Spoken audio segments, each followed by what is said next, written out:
अस्सलामु अलैकुम वरहमतुल्लाहि वबरकातुह।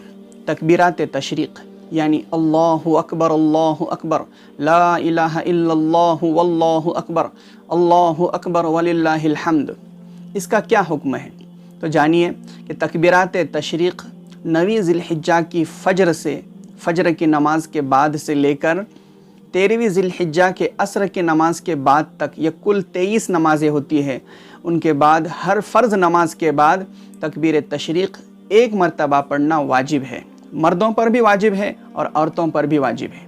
आम तौर पर औरतें इसका एहतमाम नहीं करती, या वो मर्द भी एहतमाम नहीं करते जो अपनी तन्हा नमाज़ें पढ़ते हैं या जिनकी रकातें छूट जाती हैं, वो एहतमाम नहीं करते। सिर्फ फ़र्क इतना है कि मर्दों के लिए आवाज़ बुलंद यानी ज़ोर से पढ़ना है और औरतें आहिस्ता आवाज़ में पढ़ेगी। और ये भी ज़रूरी है कि फ़र्ज़ नमाज के बाद किसी से बातचीत किए बग़ैर ये कलिमात पढ़े जाए।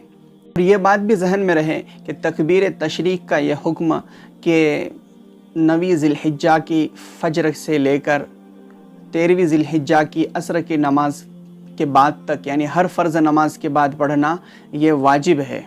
अगर नहीं पढ़ी तकबीर तशरीक़ तो गुनहगार होंगे और उसकी कोई क़ज़ा भी नहीं है सिवाय तौबा और इस्तिग़फ़ार के।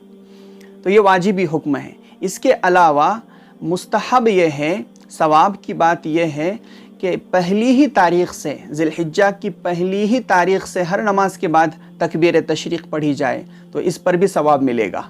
हम लोग इसके बारे में थोड़ी सी गफलत बरतते हैं और सिर्फ ज़रूरी समझते हैं कि 9वीं ज़िलहिज्जा की फ़जर से ही पढ़ते हैं, वरना हमें तो पहली ज़िलहिज्जा से ही इसके पढ़ने का एहतमाम करना चाहिए।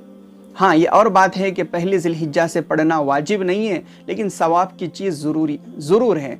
और सिर्फ नमाज़ों ही की हद तक ये बात नहीं है, बल्कि चलते फिरते, उठते बैठते सहाबाए किराम रज़ी अल्लाहु अन्हुम तकबीरात तशरीक़ इन 10 दिनों में पढ़ा करते थे।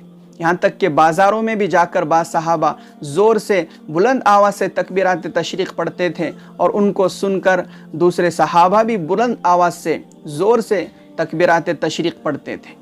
अल्लाह ताला हम सबको अमल की तौफ़ीक़ अता फ़रमाए।